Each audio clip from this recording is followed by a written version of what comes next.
Hello and welcome to the first episode of the Yankee Report. My name is Hayden, also known as HT. And let me tell you something. This team has been a roller coaster ride this season. For a couple of games, they look like the best team in all of MLB, and then they look like a little league team that can't hit a baseball. I'll save all the yapping for later, but since this is my first actual video on this channel, I cannot wait. Let's get straight into it. On July 20th, after playing a doubleheader against the Dodgers, the Yankees would be at home facing the Pittsburgh Pirates, a team that has, for the best part, surprised me. Anyway, the Yankees would start with a 1-0 lead after a throwing error by left fielder Bryan Reynolds. Good old Chaz Chisholm would hit a 3-run home run to give the Yankees a 4-0 lead. After gaining a 4-run lead, you would think they would dominate the rest of the way. Nope.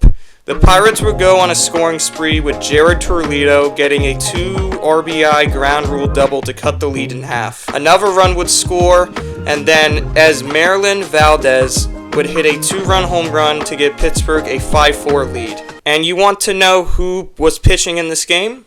Ryan Weathers, of course. Mr. When my team is up, I put them in a hole. However, disaster would be averted when good old Jazz would hit his second home run of the game to give the Yanks the lead. Jose Caballero would add 2 more runs to give the Yankees a 8-5 victory. Oh, and by the way, all this scoring occurred in the first 3 innings. Neither the Yanks or the Pirates would get another run the rest of the way, giving the Yankees a 1-0 series lead. The second game was supposed to be played on July 21st, but the game got delayed due to Mother Nature. Moving on. On July 22nd, the Yankees would play a doubleheader against the Pirates. The first game would see pitcher Garrett Cole have an amazing start, striking out 8 batters through 4.2 innings. In the top of the 5th, with 2 outs, Cole's great pitching would come to an end. He would give up a 2-run home run to first baseman Jacob Gonzalez. The Pirates would add another home run to give them a 3-0 lead. Then, when all hope seemed lost, Benjamin Kimball Rice would hit a 3-run home run to tie the game at 3. All hail Ben Rice. The game would go into extra innings where the fun would end. The Pirates would score 2 runs to give them a 5-3 lead. You want to know who was on the mound? Fernando, why is he pitching an extra innings cruise? Of course. Aaron Buffoon would put him in with the game on the line. The Yankees would end up losing the game, and you know who to blame. The second game just hurt my brain. Yes, the Yankees would win 2-0, but in New York Yankees fashion, they just can't hit the ball. The Yanks went 5 for 27 from the plate, which is absolutely horrible. This game did have a highlight player though, as pitcher Max Fried would make his return after suffering from a left elbow bruise. In his first start since May 13th, Fried struck out 7 batters through 5 innings, which is great for someone who hasn't pitched in quite some time. The Yankees would go on to win the series 2-1. Their next opponent to end off the week would be a more powerful foe. Rest day.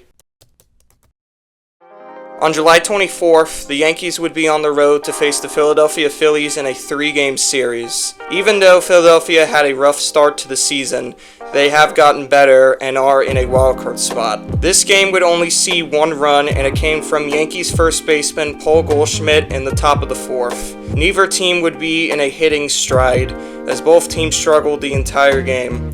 The MVP of this game was easily Cam Schlittler, who posted 11 strikeouts, giving the Yanks a 1-0 series lead. The second game, played on July 25th, saw the Phillies immediately go up by 1 run after Ryan puts his team in a hole. Weathers allowed a sacrifice fly. However, the Yankees would tie the game thanks to an Austin Wells home run. They would keep this momentum by scoring 2 more runs to go up 3-1. Weathers would actually pitch a solid game, now allowing Philadelphia to get another run. The Yanks would go on and win this game, having a chance to sweep the Phillies in the final game of the series. The third game was a blowout. That's it. The Yankees had a weak lineup going into this game, the outfield was horrible, and Will Warren was the pitcher, so what do you expect? It also doesn't help that Cody Bellinger got hurt in the last game, and now is on the IL. I knew the Yankees weren't going to win, and so they end off the week with a horrendous loss. Overall, the Yankees' grade for this week was a C+. Yeah, they won most of the games this week, but the Yankees didn't look like a great team at all.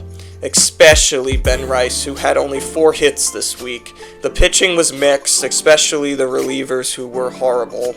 Most of the starters, with the exception of Will Warren, turned in good performances. The Yankees need to find a way to get back into the division lead, because the Rays just aren't losing right now. Well, that's going to do it for this week's Yankee Report. Once again, this series will be going on weekly until the season is over, so make sure to look out every week so you don't miss a video. Thanks for watching, and I'll see you next time on the Yankee Report.